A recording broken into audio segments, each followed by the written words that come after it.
धर्माच्या नावाखाली, जातीच्या नावाखाली, पंथाच्या नावाखाली जे तुमच्याकडे मतं मागतात त्यांना मतदान करू नका, असं माझं स्पष्ट मत आहे. कारण आपण सेक्युलर आहोत, आपण माणूस म्हणून जगलं पाहिजे, समोरच्या माणसाला माणूस म्हणून वागवलं पाहिजे. गेल्या काही वर्षात अभिव्यक्ती स्वातंत्र्यावर गदा आलेलीच दिसते आहे. पूर्वी ज्या मोकळेपणाने विनोद सादर करता यायचे तितक्या मोकळेपणाने आता विनोद सादर करता येत नाहीयेत. नमस्कार, मी विकास. आपल्या सगळ्यांचं स्वागत आहे मराठी मनोरंजन विश्व या आपल्या चॅनलमध्ये. आणि 19 एप्रिलपासून राजकारण गेलं मिशीत हा नवाकरा चित्रपट आपल्या भेटीला येतोय आणि त्यानिमित्ताने प्राजक्ता हनमकर आपल्यासोबत आहे. प्राजक्ता, तुझं खूप खूप स्वागत आहे. काय सांगशील, बऱ्याच दिवसानंतर हा चित्रपट येतो आणि एक आगळा वेगळा न खरं तर सद्यस्थिती भाष्य करणारा चित्रपट येतोय, तर ते काय सांगशील तू? 19 एप्रिलला आमचा चित्रपट येतोय. जवळच्या चित्रपटगृहात जाऊनच तो पहा अशी मी तुम्हाला विनंती करेन. आता राजकारणाचा सगळा माहोल तापलेला आहे विकास, आणि त्या धर्तीवर आमचा चित्रपट येतोय. पण असा कुणाशी, एखाद्या व्यक्तीशी असा संबंधित हा चित्रपट नाही आहे. हा एकंदरीत मानवी प्रवृत्तींवर भाष्य करतोय राजकारणाच्या दृष्टीने. रारम बोराडे सर यांची कथा आहे मूळ, आणि योगेश शिरसाट आणि त्यांनी कथा विस्तार केला आहे आणि संवाद लिहिलेले आहेत. मकरंद अनासपुरे यांचं दिग्दर्शन पण आहे आणि ते प्रमुख भूमिकेत आहेत. सुरेश देशमाने आमचे छायाचित्रकार आहेत. आणि सगळी अशी मराठवाड्याची छान टीम आहे आमची या चित्रपटात. तर मला मराठवाडा बुलेट म्हटलं जातं, तर ही पूर्ण अशी लोडेड बंदूक आहे. पण आपण पाहतो की नेहमीच तुझ्या भूमिका ह्या वेगळ्या असतात, गावरान असतात. तर या चित्रपटात तुझी वेगळी नेमकी भूमिका कशी असणार आहे? ही मी होमपेजवर खेळतीये, मला फारच मजा येते. मी आत्ताच म्हटलं की हा सगळ्या मराठवाड्यातल्या लोकांचा चित्रपट आहे. मी जरी पुण्याची असले तरी मी ज्या बोलीमध्ये सादरीकरण करते ती मराठवाड्याची आहे, आणि मराठवाड्याच्या लोकांनी मला त्यांची मानसकन्या म्हणून स्वीकारलेलं आहे. त्यामुळे आमची अशी सगळी छान घट्ट टीम मराठवाड्याची आहे, आणि तीच भाषा, तीच बोली आम्ही या चित्रपटात वापरलेली आहे, आणि मजा एकंदरीत सगळी. आणि पाहतो की याच्या पूर्वीचे जे मकरंद सरांचे पिक्चर आहेत, गल्लीत गोंधळ, दिल्लीत मुजरा, हे पण जे आहे ते स्थानिक राजकारणावर भाष्य करतात. तर हा चित्रपट त्यापेक्षा वेगळा कसा असेल?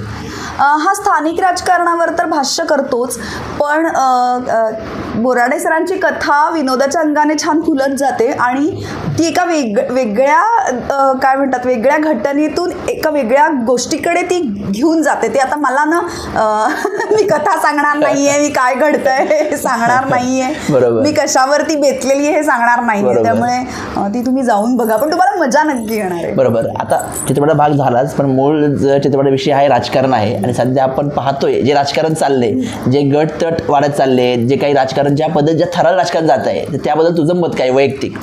नाही, माझं मत आहे ते मी मताच्या दृष्टीने दृष्टिकोनातून पोहोचवतेच सगळीकडे.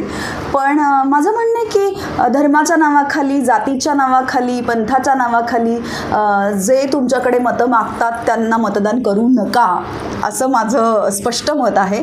कारण आपण सेक्युलर आहोत, आपण माणूस म्हणून जगलं पाहिजे, समोरच्या माणसाला माणूस म्हणून वागवलं पाहिजे, आणि ह्याचा विचार नक्की करा म्हणजे मत देताना, असं माझं म्हणणं आहे. बरोबर. पण आपण पाहतो सध्या की पूर्वीच्या काळामध्ये म्हणजे राजाश्रय होता, कलाकारांना राजाश्रय होता. पण आता मग पाहतो की दर 2 दिवसांनी किंवा दर काही महिन्यांनी एखादा कलाकार एखाद्या पक्षात जातोय, बरोबर, एका पक्षाचं काम करतोय, एका पक्षात जातोय. पण आता सध्याच्या स्थितीमध्ये कलाकारांनी पक्षात जाणं किंवा पक्षाचा आधार घेणं कितपत योग्य आहे? नाही, हा खूपच वैयक्तिक निर्णय आहे. म्हणजे ज्यांना ज्यांच्या भूमिका पटतात ते तिथे जातात, त्याबद्दल माझं काहीच म्हणणं नाही आहे. पण कलाकाराने बोटचेपी भूमिका घेऊ नये असं माझं म्हणणं आहे. म्हणजे ती घेऊच नये असंही करू नका. कारण मी कायम म्हणते की तुम्हाला जरी राजकारणात रस नसला तरी राजकारणाला तुमच्यात रस आहे. पण आपण पाहतो की बऱ्याच अंशी काय होतं की कलाकारांना असं वाटतं की आपले काही प्रश्न आहेत, किंवा नाट्यगृहाचे प्रश्न आहेत, सिनेमागृहाचे, चित्रपटाला नाट्यगृह मिळत नाही, सिनेमागृह मिळत नाही. हा जे काही पक्ष आहे हे पक्षाच्या माध्यमातून आपल्याला कुठेतरी सपोर्ट मिळेल किंवा काय होईल. पण तसं खरं अर्थाने घडतं का, असं वाटतंय का? मला तर गेल्या काही वर्षात अभिव्यक्ती स्वातंत्र्यावर गदा आलेलीच दिसते आहे. पूर्वी ज्या मोकळेपणाने विनोद सादर करता यायचे तितक्या मोकळेपणाने आता विनोद सादर करता येत नाही आहेत. फारच लोकांच्या भावना हळव्या झालेल्या आहेत, फारच छोट्या गोष्टींनी त्या पटकन दुखावल्या जात आहेत. त्याच्या पुढचा मागचा विचार लोक करत नाही आहेत. त्यामुळे खरं तर विनोदाच्या सादरीकरणावर खूप बंधनं आलेली आहेत असं मला वाटतं आणि मग ती बंधनं पाळून तो सगळा विचार करून आता विनोद तुमच्यापर्यंत पोहोचवायचा प्रयत्न करायला लागतोय. हां, पण आता राजकीय चित्रपट जरी असला तरी जे काही सध्या सेन्सॉर आहे ते नेमकं सेन्सॉर अशा गोष्टींना हे करतं की जिथं त्यांना वाटतं की राजकारणात सध्या त्याचे वातावरण हे होईल, अशा खूप साऱ्या गोष्टी याच्यामध्ये केल्या असतील की जे अवॉइड केल्या असतील किंवा जे वेगळ्या अर्थाने केलं असेल, तर ते कशा पद्धतीने केलं आहे चित्रपटामध्ये? यात कोणालाही दुखावलेलं नक्की नाहीये. यात मी म्हटलं ना की समाजावर व्यक्तींवर बोट ठेवलेलं असलं तरी कुणाला टार्गेट केलेलं नाहीये किंवा बोचकारलेलं नाहीये. छोटे चिमटे काढलेले आहेत आणि ते कळतील की ते कुणासाठी आहेत, ते कशासाठी आहेत. पण या चित्रपटामुळे कुणाला तरी राग येईल, कुणाच्या तरी भावना दुखावल्या जातील असं काहीही या चित्रपटात. बरोबर. पण एक मतदार म्हणून तू जेव्हा असं मतदान येतं किंवा काय, तर अशा कोणत्या गोष्टी पाहते की एक मतदार म्हणून तू कोणत्या गोष्टी पाहते की जे महत्त्वाच्या वाटतात तुला? एकतर मतदान केलं पाहिजे ही सगळ्यात महत्त्वाची गोष्ट मला वाटते. म्हणजे तो सुट्टीचा दिवस नाहीये, तो फिरायला जायचा दिवस नाहीये गाड्या काढून, असं मला खूप वाटतं. मी कुठेही असले विकास तरी मी मतदानाला पुण्यात येते, मी मतदान करते, कारण मला ती खूप भारी गोष्ट वाटते. कारण आपल्याला अनेक हक्क आहेत आपल्यासाठी आणि अनेक कर्तव्य आहेत. मतदान ही गोष्ट आहे की तो आपला हक्क पण आहे आणि आपलं कर्तव्य पण आहे. तर मला असं वाटतं की ते बजावलं पाहिजे आणि ते जर तुम्ही नाही केलं तर मग पुढची काही वर्ष तुम्हाला बोलायला तोंडच नाही आहे. बरोबर. म्हणून घराबाहेर पडा, मतदान करा आणि ते डोळसपणे करा. बरोबर. आणि आपण पाहतो की या चित्रपटाचं दिग्दर्शन जे आहे ते मकर सरांनी केलेलं आहे. तर कसा एक्सपिरियन्स होता की ते ॲज अ डायरेक्टर त्यांना पाहत असताना त्यांचे जे काही एवढ्या वर्षाचा अनुभव आहे त्यांना सगळा अनुभव त्यांनी लावलेला आहे, तर ते अनुभव कसा होता? खूप सहज होतं सगळं. म्हणजे असं काही वेगळी त्याची पोज नव्हती.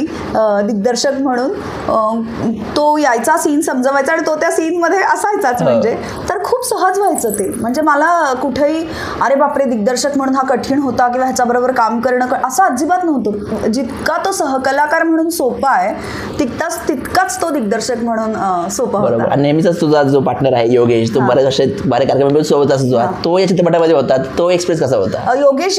योगेश शिरसाट यांनी या चित्रपटात काम केलेलं नाहीये, पण त्यांनी कथाविस्तार आणि संवाद योगेशचे, आणि योगेशच्या भाषेची मला इतकी सवय आहे की मला कोणी झोपेतून उठवलं तरी मी सांगू शकते हे योगेशने लिहिलेलं आहे म्हणून.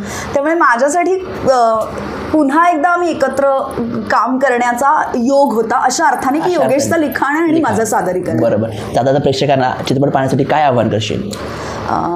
मराठी चित्रपट चालत नाही आहेत कारण आपण ते बाहेर जाऊन पाहत नाही आहोत, तर नक्की 19 एप्रिलपासून आपल्या जवळच्या चित्रपटगृहात जा आणि हा चित्रपट आवर्जून बघा, तुम्हाला नक्की आवडेल.